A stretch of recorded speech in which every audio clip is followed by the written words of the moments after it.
vida me la quiero cruzar y reencontrar porque sé que su pensamiento tiene algunos puntos de contacto con los míos y otros diferentes de los que puedo aprender mucho. Los puntos de contacto son los lugares de descanso porque como algunas cosas son familiares, no necesito entenderlas.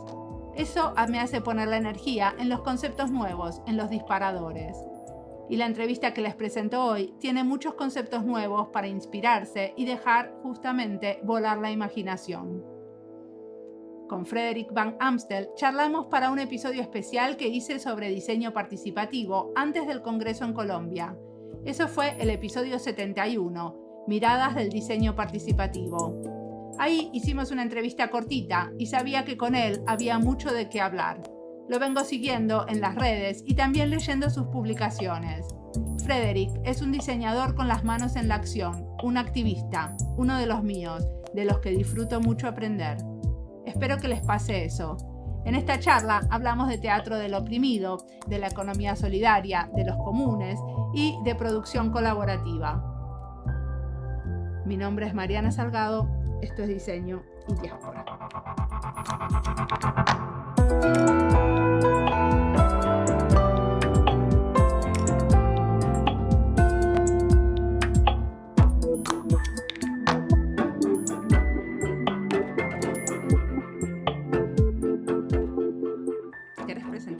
Bom, eu sou Frederik van Amstel, mais conhecido como Fred. Sou professor atualmente da Universidade Tecnológica Federal do Paraná e minha cadeira é Design de Serviços e Design de Experiências.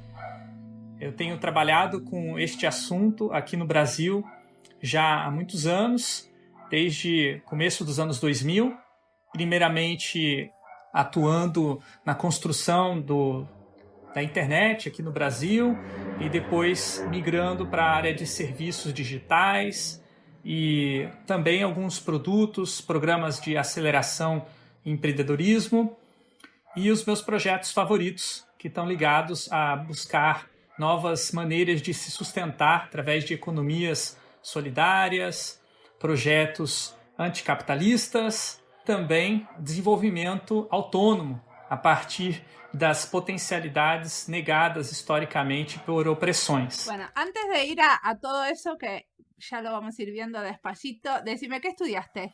Eu estudei inicialmente comunicação social, Media Studies, nos Estados Unidos, é conhecido, né? Porque acreditava que a internet era uma mídia que tinha um potencial revolucionário. Isto foi no começo dos anos 2000. E onde estudaste nos Estados Unidos? Não estudei nos Estados Unidos. O estudo que fiz, comunicação social, ele é mais conhecido mundialmente como Media Studies. A tradução em inglês seria Social Communications, mas não se usa desse jeito. Ok, no sé por qué nombraste Estados Unidos y entendí mal. O sea, comunicación social. ¿Y cómo fue que pasaste de la comunicación social al diseño? Desde o início de meus estudos, me interessava pela internet e descobri que uma das maneiras de intervir na internet, ter um papel de produção nessa mídia, era se tornar um designer, um web designer. Então, estudei design por conta dessa necessidade de produzir na mídia que estava nascendo. E me apaixonei pelo design. Não sabia que existia uma área que combinasse o aspecto artístico com o aspecto social. E isso me interessou bastante. Na comunicação existia um aspecto social, mas o artístico não era tão forte, pelo menos no estudo que eu fiz. Ok, e aí empezaste haciendo diseño web e de a pouco esse diseño web começou a ser social? No meio do caminho teve um mestrado em tecnologia, que em outros países é conhecido como Ciência, Tecnologia e Sociedade, Science, Technology Studies. E fiz na universidade que eu estou agora, o TFPR. Aqui tem um centro de estudos dessa área muito forte na linha crítica. Então, eles buscam sempre olhar para a tecnologia com um viés social, crítico, político e engajado. E a partir de então, eu comecei a me interessar por teoria crítica, teorias de opressão, teorias de libertação e uma coisa que nos une, que é o design participativo. né? Eu participei já de um programa em desenho de diáspora, anos atrás, acho que foi no ano passado, que falava sobre a organização da Participatory Design Conference. Essa área, que foi na Colômbia. Sí, sobre qué era el diseño participativo para nosotros y por qué el diseño participativo también lo ves como una herramienta política, ¿no? Exato. Mais do que um método que faz os usuários aceitarem o projeto porque eles participam, design participativo visa autonomizar ou desenvolver a autonomia dos usuários para que eles tomem decisões políticas nos projetos em que eles estão inseridos. E desta maneira, aquilo que se desenvolva seja realmente utilizado pela comunidade, não fique guardado numa gaveta e promova a aprendizagem, além de promover um impacto social diretamente pela utilização de uma nova tecnologia. Perfecto. Y ahora contame un poco que una de las cosas que haces tiene que ver con esto del teatro del oprimido. ¿Me contás cómo lo estás usando para diseñar? O teatro do oprimido é uma das abordagens desenvolvidas na América Latina para trabalhar com opressão de uma maneira criativa. Além de você criticar e identificar a origem histórica e como funciona a opressão na sociedade, você também tem um meio artístico de lidar com ela e gerar alternativas e reações a estas opressões que podem vir a ser realizadas e implementadas na vida real. Então o teatro é um ensaio para uma reação à opressão real. Por exemplo, você vivencia como uma mulher uma situação de assédio no seu dia a dia. Você não reage no dia a dia, você aceita a situação de assédio. Nem que seja uma situação muito sutil, mas aceita. No teatro do oprimido, você vai experimentar essa situação novamente e tentar uma reação mais que vai beneficiar você, então o opressor. Então você vai, por exemplo, tentar xingar o opressor e dizer, vai embora, não faça isso comigo. E você vai ver o que o opressor faz de volta. Então você consegue aprender e explorar um espaço de possibilidades, que é o que a gente dentro do chamado pensamento projetual ou design thinking, a gente considera como espaço de design ou espaço projetual, espaço de soluções, tem vários nomes. Pero ¿me puedes contar un ejemplo concreto donde esto les haya servido y aparte cuál fue el espacio de posibilidades que estaban explorando? Bom, eu comecei a utilizar o teatro do oprimido como recurso pedagógico no ensino de design de interação. Então, os meus estudantes, eles não pensavam que tecnologia tinha qualquer coisa a ver com opressão. Eles tinham sido aculturados numa visão de que a tecnologia é neutra e ela não tem um lado na opressão. Então, se um opressor utiliza a tecnologia, dá no mesmo de que um oprimido utilizar a tecnologia. Então, a arma ela serve para os dois lados.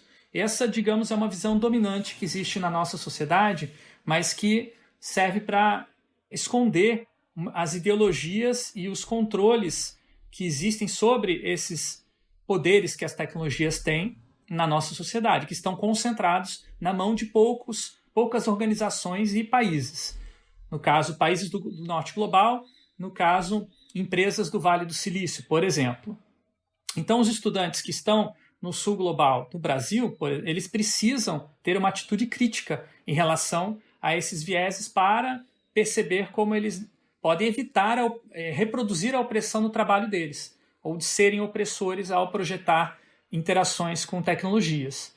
Então a gente usou o teatro como uma maneira de encarnar a tecnologia, literalmente, porque no teatro sempre tem uma pessoa que faz o papel de tecnologia e ela mostra as suas intenções, aquilo que foi projetada para ser. Então a tecnologia mostra que ela pode ajudar a oprimir e dificultar a libertação da opressão, por exemplo. ¿Y qué pasa cuando enseñas esto a los estudiantes? ¿Qué tipo de reacciones tenés? ¿Hay fricción o todos les parece que está buenísimo y interesante? O sea, nadie se te revela y te dice, escúchame, Frederic. Opressão é um tema que sempre envolve-nos pessoalmente. porque não é uma coisa objetiva que a gente pode tratar de maneira distanciada. Então a gente tem que se posicionar. Você pode se posicionar como isento em relação à opressão, mas nesse caso, dentro do teatro oprimido, você é considerado do lado do opressor. Então, os estudantes muitas vezes se sentiam pessoalmente provocados a se posicionar. Alguns não queriam participar, ficavam à parte, isso era permitido, mas a maioria dos estudantes participava e colocava suas questões, defendia por que a tecnologia estava desempenhando o papel de ajudar a opressão ou porque ela estava desempenhando o papel de libertar o oprimido. E isso é sempre um debate democrático que é facilitado por uma técnica específica do teatro do oprimido, que é o teatro fórum, em que você instala um debate público sobre aquela questão em que a tecnologia está embrenhada no seu dia a dia. E que passava nesse debate? Por exemplo, os estudantes percebiam que a tecnologia não tinha só um lado, ela tinha vários lados. Alguns lados estavam mais fortes que outros.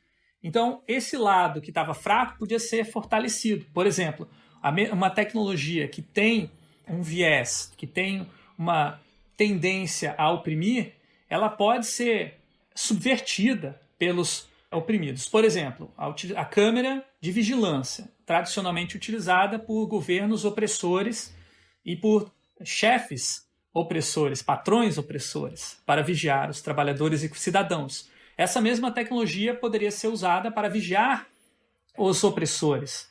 Por exemplo, uma câmera escondida, colocada dentro de um escritório de um chefe, de uma pessoa poderosa.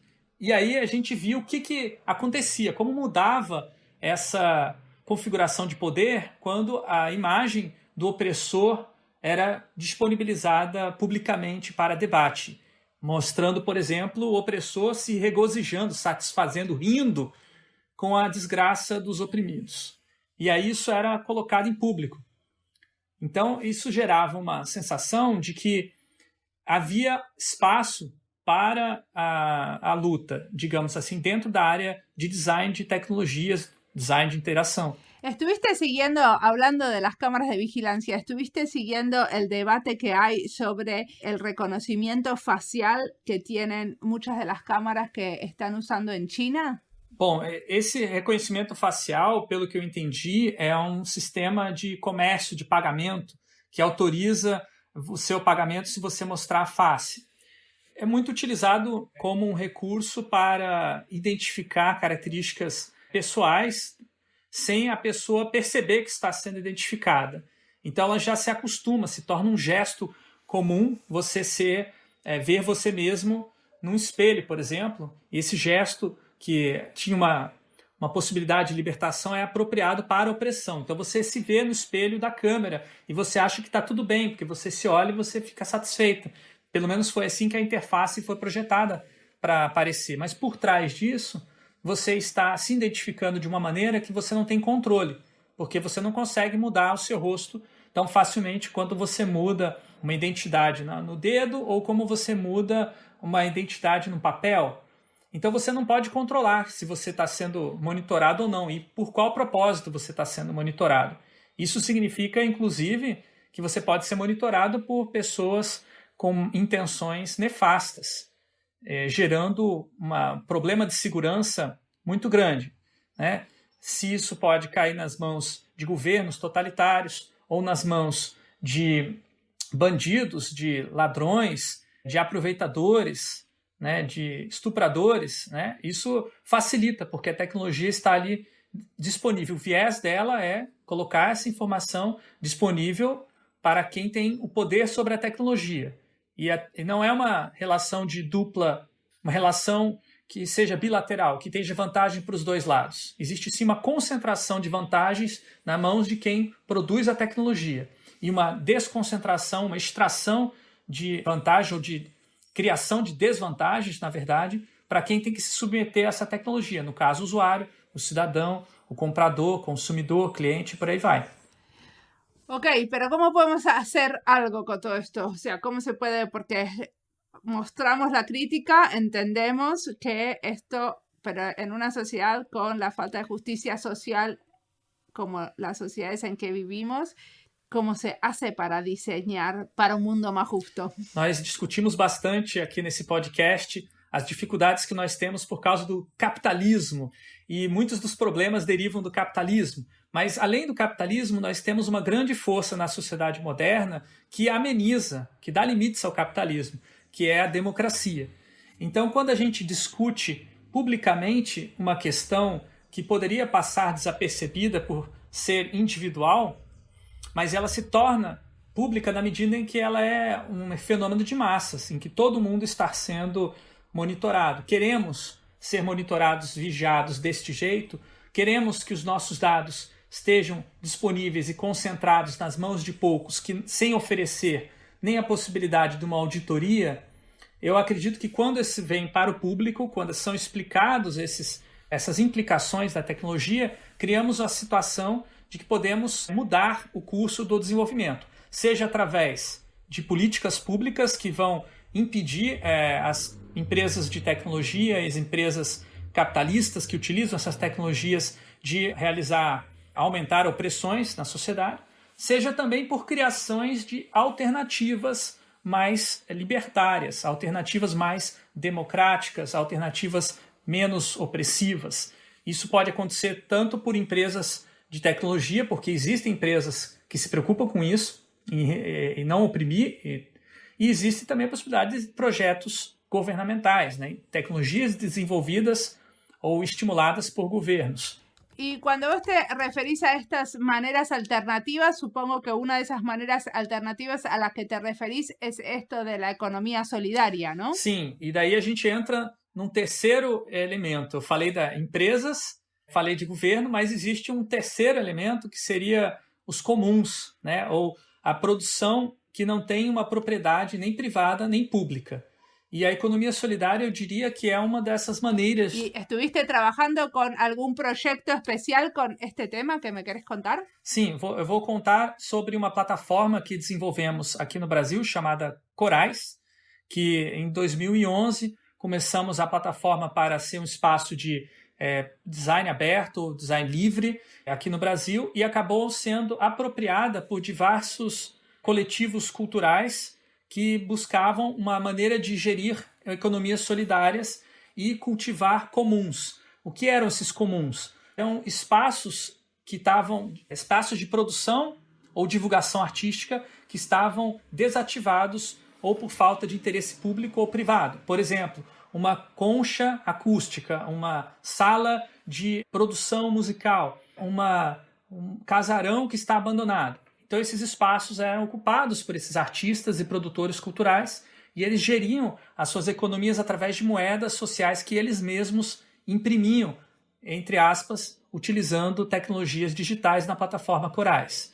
Então a gente desenvolveu um módulo especial que facilitou essa organização dos bancos comunitários digitalizados nessa plataforma através de um processo participativo que se deu totalmente online ou na própria plataforma, uma vez que os participantes estavam distribuídos geograficamente por várias regiões do Brasil.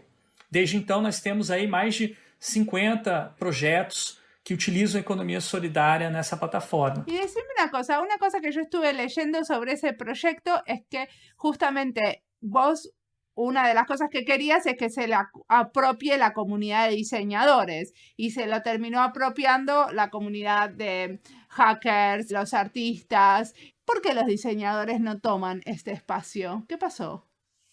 Os desenhadores, os projetistas ou designers aqui no Brasil, eles se apropriaram do conceito que estava atrás da plataforma, que era o design livre. A gente escreveu um livro, foi um dos primeiros projetos da plataforma em 2012. Esse livro foi disponibilizado e traduzido para o espanhol, Desenho Libre, se encontra ainda na internet, e muitos debates aconteceram em universidades, em conferências de design, mas não gerou a produção de projetos livres e abertos como a gente esperava na plataforma, que foi projetada com esse fim. Porque eu imagino que, na época, designers não estavam habituados a utilizar tecnologias digitais colaborativas nos seus projetos. E também porque não estavam inseridos em processos de produção de economias alternativas. Então, depois eu fui perceber isso, que quem já tinha a economia solidária via nessa plataforma uma ferramenta de expandir as suas atividades. Quem não tinha essa base produtiva ficava na dúvida, mas como que eu vou me sustentar com isso? Como que esse projeto se sustenta? E realmente, um projeto realmente livre e aberto, ele não vai conseguir se sustentar numa lógica capitalista orientada apenas pelo lucro. Então, alternativas precisam ser buscadas. Por isso que hoje eu acredito que design, a nova fronteira para a inovação social no design, é a economia. E agora, ¿hace cuánto tiempo que tienen esta plataforma? Foi lançada em 2011 e continua funcionando até hoje, mais de 700 projetos desenvolvidos. Uau! ¿Y cuánta gente hay alrededor de la plataforma? Entre os usuários que saíram e entraram da plataforma, mais de 7.000. Wow, es un montonazo. ¿Y te parece que ahora está cambiando eso? ¿Que existen más diseñadores abiertos a estas nuevas economías creativas? Sim, eu acredito que hoje existe mais interesse e politização na formação de estudantes de design e também na formação de profissionais. Por exemplo, com debates públicos sendo organizados por associações, por coletivos de designers. E eu acredito que sim, existe, por exemplo, um movimento forte dos comuns dentro do design, que mostra que sim, existe uma movimentação por organizações que vão desenvolver projetos abertos, livres, agora também com essa postura anti-opressão, que era um tema que não era tratado há 10 anos atrás dentro das escolas e estúdios de ateliês de design. E existe desenho e diáspora. Exatamente, muito obrigado. Mostrando alternativas.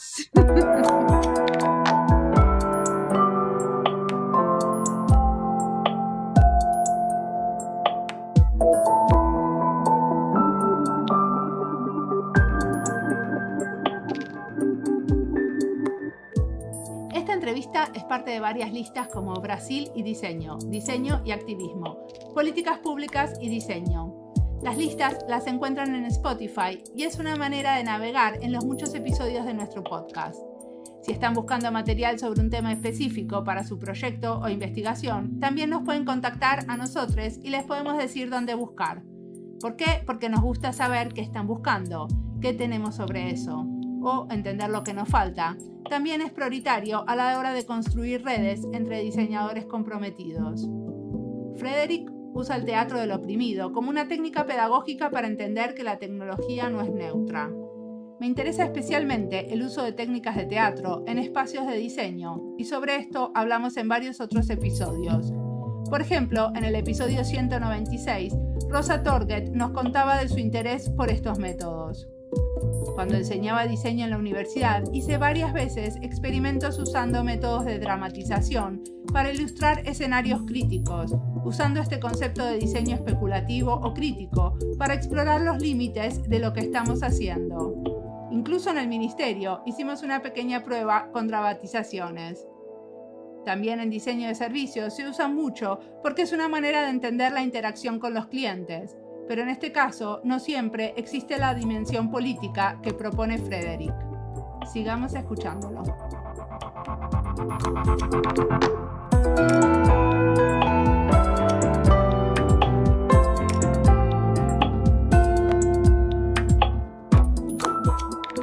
Y después trabajaste con un concepto que me parece muy interesante, esto de diseñar para la liberación, porque hasta ahora hablamos del diseño y el procomún, y hablamos del diseño y la economía solidaria. ¿Querés contarme sobre esto de diseñar para la liberación? ¿Qué sería? Bom, o livro que lançamos, Design Livre, falava muito a partir de uma perspectiva do software livre, que é uma ideologia que foi fundada numa ideologia californiana do que é liberdade, ou seja, liberdade individual. Porém, com o passar do tempo e o envolvimento com teatro do oprimido, pedagogia do oprimido, e o trabalho do Paulo Freire, educador brasileiro que estimulou a procura por meios de a educação contribuir para a superação da opressão, a gente redefiniu o conceito de liberdade livre para libertação. Então, quando eu falo desenho para libertação, projeto para libertação, estou falando da liberdade que precisa ser conquistada coletivamente e não individualmente, como na ideologia californiana. Se, enquanto muitas pessoas estão usando software proprietário e sofrendo por isso, o software livre, por essa perspectiva, ainda não atingiu o seu objetivo, que é libertar os usuários do que eu chamo de usuarismo, que seria uma condição de opressão específica ou uma intersecção de opressões em que a pessoa é considerada apenas capaz de usar uma tecnologia e não transformar essa tecnologia e desenvolver. Quem é vítima dessa intersecção, em geral, já é vítima de outras opressões, como raça, gênero, como, por exemplo, capacitismo e outras que existem na nossa sociedade. Então, os oprimidos, além de eles serem oprimidos através de relações sociais mediadas por espaços físicos, ou, por exemplo, como é muito comum numa rua, no ambiente público, eles também são oprimidos numa relação mediada por uma tecnologia digital.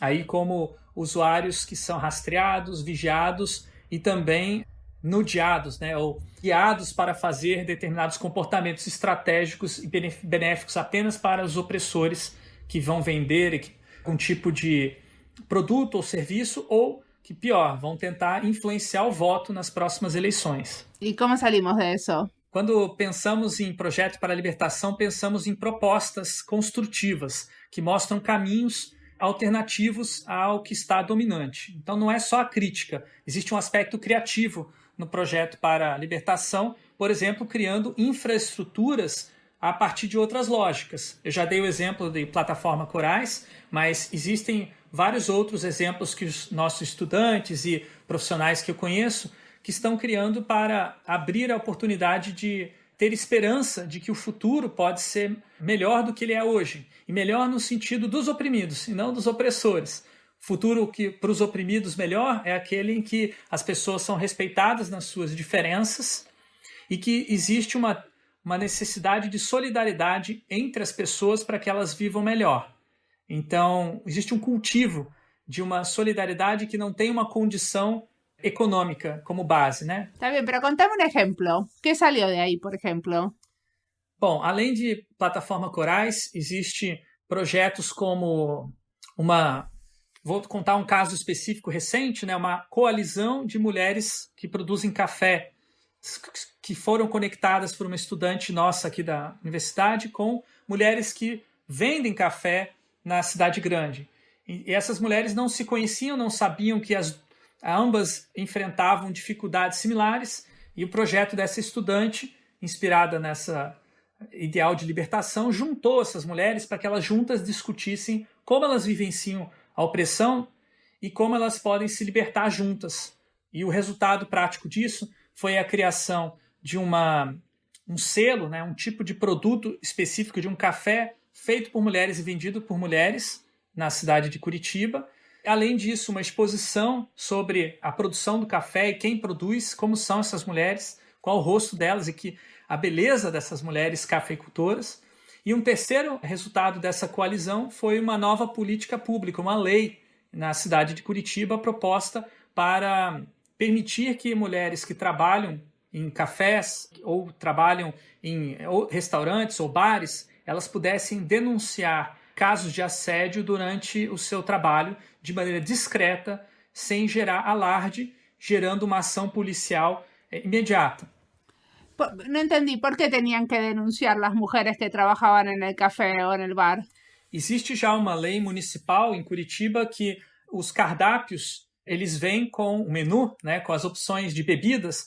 Existe uma bebida que você pode pedir para a atendente, né, bartender, e esse pedido é um código secreto que as mulheres podem usar para denunciar um caso de assédio. Então, não precisa falar que está sendo assediado. Pedindo essa bebida, a atendente imediatamente liga à polícia e a polícia intervém sobre o caso.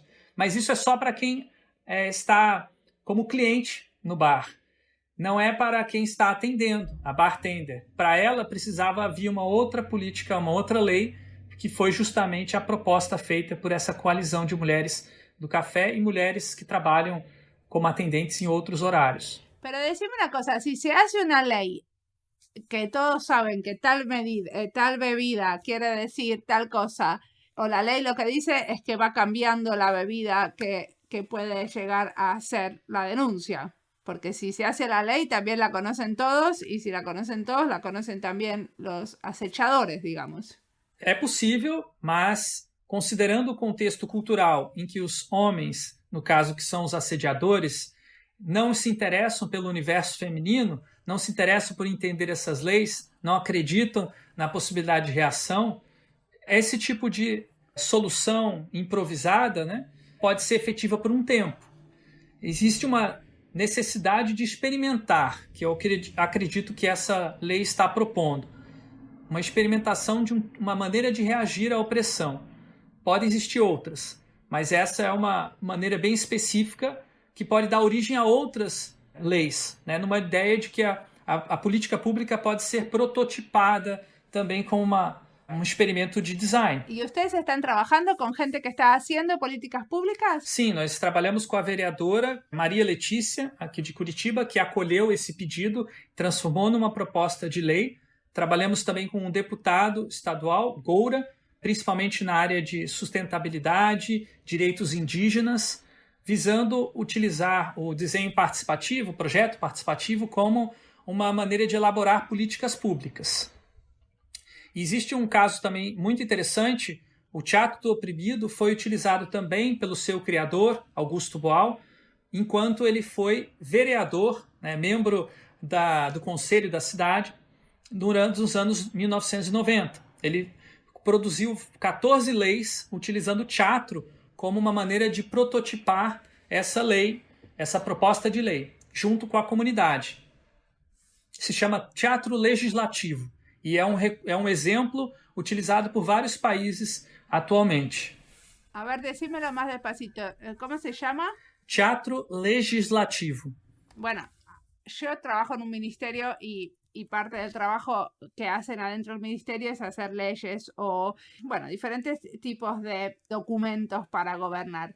Y a mí me costaría pensar que puedo hacer teatro con mis compañeros, con mis colegas. ¿Cómo te parece que puedo empezar, por ejemplo?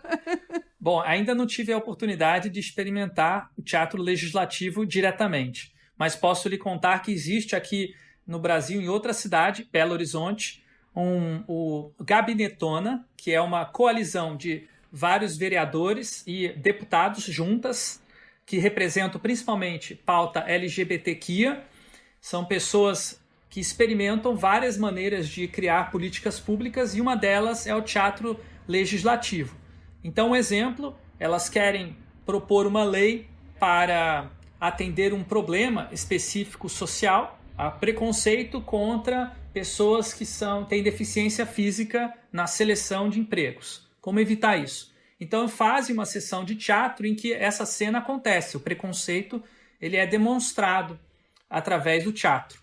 E a plateia, que pode ser pessoas deficientes, mas pode ser também pessoas sem deficiência, pode ser pessoas de vários setores da sociedade, vão observar e identificar como se manifesta a opressão e propor políticas públicas que iriam diminuir ou talvez até mesmo punir a opressão quando ela ocorre.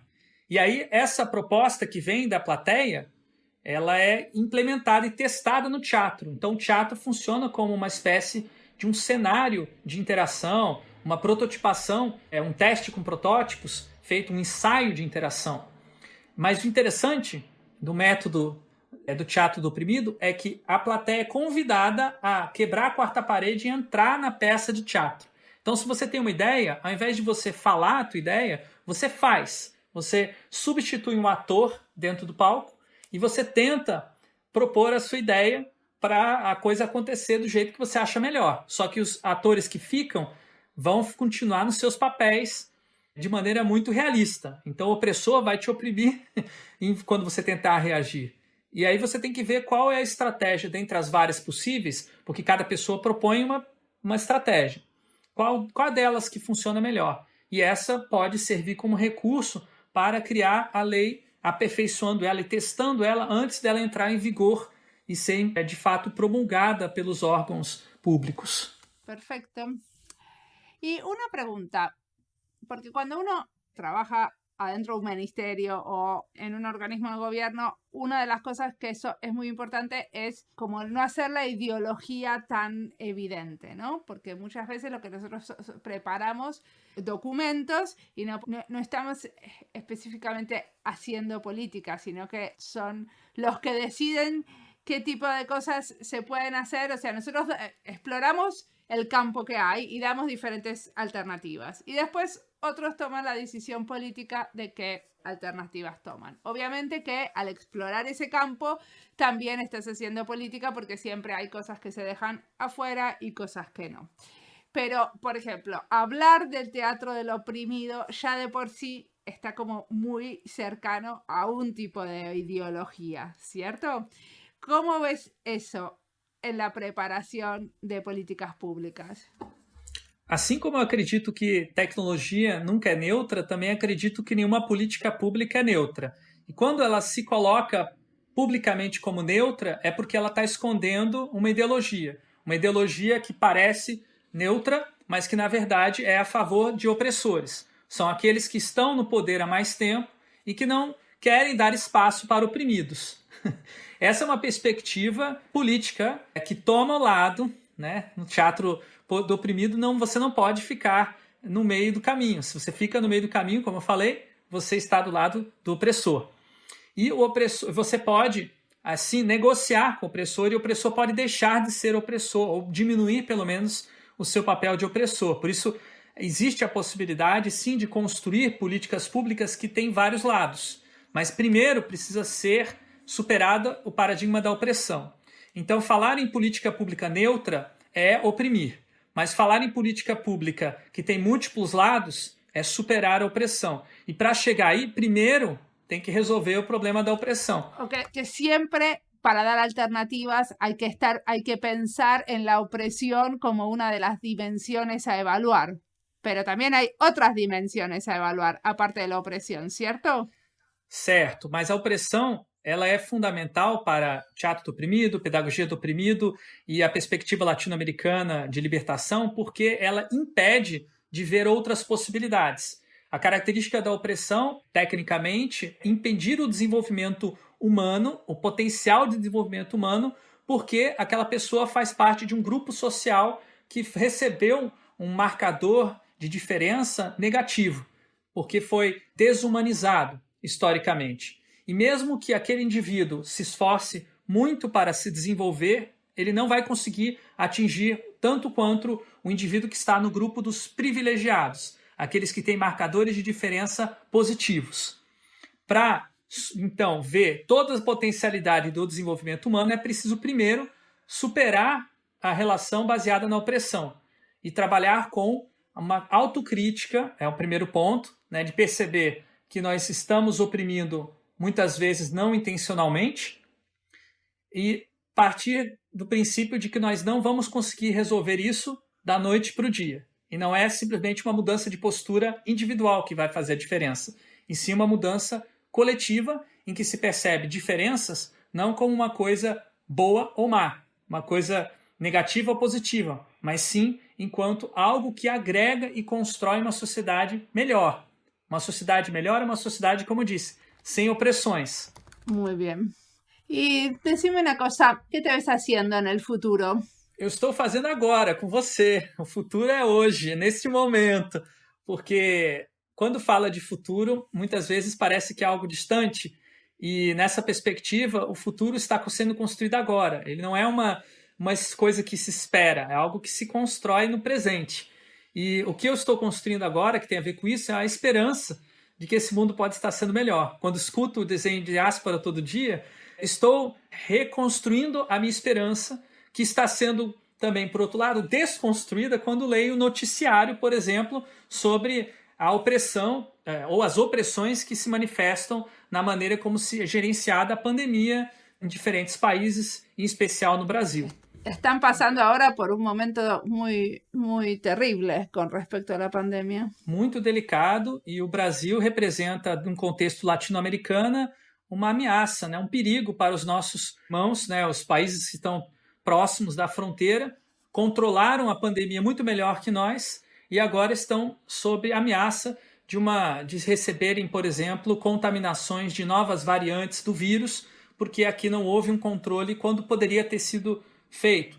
E o motivo é muito claro, é uma política genocida, uma política pública de genocídio, porque quem morre, em grande parte, no Brasil, são os povos oprimidos, são os grupos de pessoas que no passado já sofreram escravidão, desapropriação de terras, exploração do trabalho extenuante até a morte e assassinato policial e por aí vai. Pessoa pobre, negra, indígena, que vem de classes populares, que estão morrendo em maior quantidade hoje no Brasil. Então, quando leio o noticiário, me desanimo, tenho a sensação de que não há saída. Mas quando ouço desenho diáspora, quando me envolvo com plataforma corais, quando faço teatro do oprimido, recarrego a minha esperança e a sensação de que existem sim, não só pessoas como você, Mariana, mas coletivos, grupos que eu posso me associar, fazer parte e construir esse futuro agora. Um futuro que é sem opressão, ou com menos opressão. ¿Pero estás trabajando en algo que tenga que ver con la pandemia? Bom, nós temos uma rede chamada Design e Opressão, que fundamos aqui no Brasil em 2020, por conta da pandemia.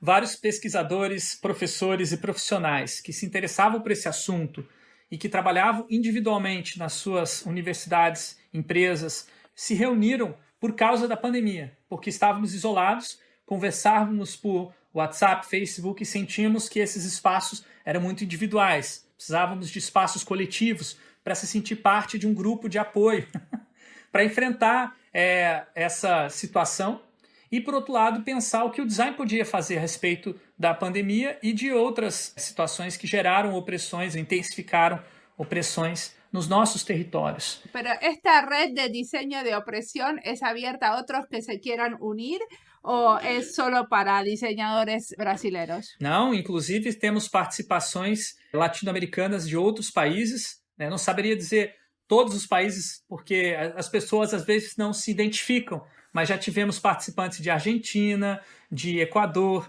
de México. E se alguém que nos está escutando se quer unir, o que tem que fazer? Se quiserem participar dos nossos encontros, podem acessar designeopressão.org e entrar no grupo de estudos semanal. E lá a gente tem uma discussão em português, mas aceitamos também discutir em portunhol. São todos muito bem-vindos. Perfecto. E, o sea, que lean livros em que idioma? Estamos lendo livros majoritariamente em português. Mas aceitamos... Lemos também um artigo de nosso colega Alfredo Gutiérrez Borrero, que escreve sobre desenhos de lo sur.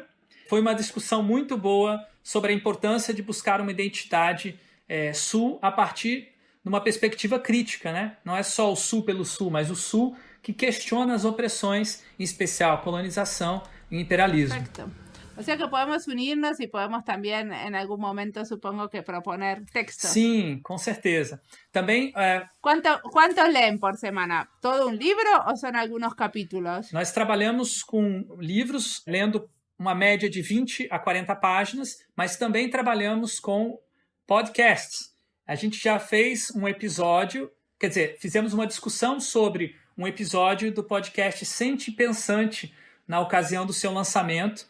Era um episódio em que Maria Cristina Ibarra, que é uma professora de origem colombiana, que atua aqui no Brasil, entrevistou Leslie Ann Noel sobre as tentativas da Leslie de descolonizar o pensamento projetual, o design thinking, na Trinidade e Tobago, que é o país de sua origem, mas também nos Estados Unidos, que é onde ela mora e atua atualmente. E as duas participaram desta reunião na nossa rede Design e Opressão, responderam perguntas, falaram sobre suas dificuldades de trabalhar com esses temas em outros ambientes que não são tão seguros, que não têm uma abertura para falar sobre opressão, por exemplo. Está buenísimo hacer grupos de escuchas de podcast. A ver quando eligen uno de diseño y diáspora. Sim, vou trazer essa ideia para a rede. Bueno, cuando salga este episodio, por ejemplo. Muito boa ideia. Ahí lo podemos hacer. Sí. Bueno, lo pueden hacer ustedes y te pueden invitar a vos. Ótimo. Buenísimo. ¿Hay algo que te esté inspirando especialmente, aparte de este grupo? y de los otros colectivos de diseñadores? No momento, estou muito inspirado em ler um trabalho chamado Conceito de Tecnologia, um livro de um filósofo brasileiro chamado Álvaro Vieira Pinto, que durante os anos 70 elaborou uma das teorias críticas de tecnologia mais amplas, que inclui também uma teoria de design, de projeto. Este filósofo foi perseguido pela ditadura militar brasileira, não teve seus escritos publicados na época, eles foram descobertos há mais ou menos 10 anos, e a gente tem estudado esse autor nessa rede e buscado desenvolver tecnologias a partir das suas ideias libertárias, como uma maneira de tecnologias para revoluções orientadas pela perspectiva dos oprimidos. Isso tem me inspirado todos os dias em que eu leio um pouco deste livro, e também como eu vejo, por exemplo, a relação que Vieira Pinto tinha com Paulo Freire e Augusto Boal, que eram contemporâneos, pessoas que articulavam uma proposta de revolução cultural, não no modelo chinês, mas revolução cultural no modelo latino-americano. E isso se manifestou, por exemplo, nas artes, na música popular brasileira, na canção de protesto, canções de intervenção que se espalharam pela América Latina na época, como uma maneira de criar algo que conscientize a população, ao mesmo tempo em que realiza os seus desejos de entretenimento, de relacionamento humano. E eu acredito que isso é um exemplo muito interessante de como o design pode contribuir para a libertação. O projeto para a libertação inclui produção de design como produção cultural crítica, autônoma, independente, mas ao mesmo tempo conectada y no isolada del mundo. Está buenísimo. El diseño como producción crítica, autónoma, independiente y no aislada, ¿no? Perdón, te lo repetí porque me gustó. ¿Qué le dirías hoy al Frederic adolescente que recién está empezando en diseño? O primeiro livro sobre desenho que li é Design para quem não é designer, de Robin Williams. É um livro que às vezes é considerado como sendo simplista demais e um livro que não é profissional o suficiente, mas para mim teve um impacto muito grande, porque me ajudou a ler o mundo como sendo projetado e que havia intenções por trás dos mínimos detalhes das coisas que a gente via num cartaz, numa imagem, numa animação, um desenho. Então eu recomendo esse livro, mas com uma perspectiva crítica de que o livro diz que tem que ser, pode ser diferente também. Porque recentemente, com os nossos estudantes, fizemos o experimento de quebrar todas as regras que estão nesse livro, em outros livros clássicos de design gráfico, que foi a escrita do manifesto Design de Senso. Quem escreveu esse manifesto? Esse manifesto foi escrito pelos nossos estudantes em 2019 como uma tentativa de reagir a todas as ideologias nor-atlânticas, né, que vêm do norte global, em especial da Alemanha. Aqui existe uma influência muito grande do design alemão sobre a educação de design brasileira.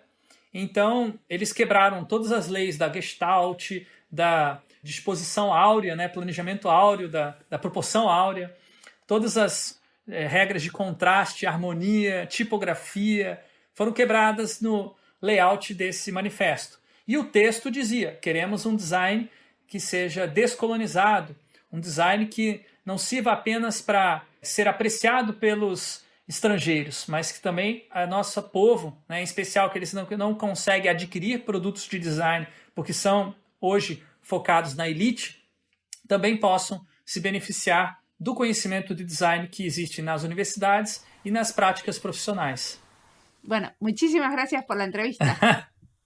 Muchas gracias, Mariana. Estou muito satisfeito de fazer parte de Diseño de Diáspora e ingressar neste movimento de reconexão com nossa maravilhosa América Latina. Muito obrigado. Muchas gracias por seu trabalho.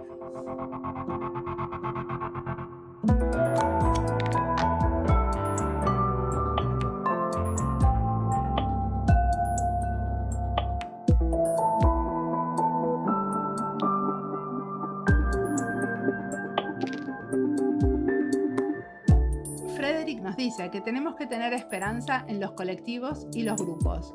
Ese es el futuro. Y nos cuenta de su red de diseño de opresión. En un episodio pasado nos contaron sobre el proyecto de Materia Oscura, otro colectivo de diseñadores que se reúnen a leer y escuchar podcasts. Ambos son colectivos latinoamericanos y ambos tienen una agenda política bien clara. Queremos saber sobre más de estas redes y colectivos, así que siempre que están armando o participando de estas iniciativas, están muy bienvenidos a contarnos. Si queremos hacer un diseño que no genere más oprimidos, lo vamos a hacer juntos y en comunidad. Por eso, visibilizar estas iniciativas es una manera de hacerlas crecer. Me encanta también que Frederick nos recomienda muchas cosas en portugués y sé que no estoy leyendo en portugués últimamente, pero está claro que podría y solo necesito una patadita. Espero que esta sea la patadita para muchos de nuestros oyentes y nos pongamos más a leer en otros idiomas tan cercanos como el portugués, que podemos entender sin hacer un esfuerzo espantoso. Necesitamos más diálogos y puentes con los diseñadores lusoparlantes, por eso hago estas entrevistas en portuñol y por eso estimulamos a expresarnos en castellano y portugués, buscando las palabras y eligiendo bien. Si vamos a apoyar un diseño para la liberación, esto va a ser desde la diversidad de lenguas, maneras y comunidades. Por eso hacemos un podcast bilingüe, multilingüe. Es parte del activismo, demostrar maneras alternativas de hacer, pensar e imaginar diseño. Gracias, Frederick, por la inspiración y la buena charla. Como siempre, la música del podcast es de Antonio Zimmerman, el diseño de sonido es de Andy Fecci. Este podcast está publicado con licencias para el bien común con atribución. Esto fue Diseño y Diáspora. Pueden seguirnos en nuestras redes sociales, en YouTube, Instagram y Twitter, o visitar nuestra página web diseñoydiaspora.org. No olviden recomendarnos. Nos escuchamos en la próxima.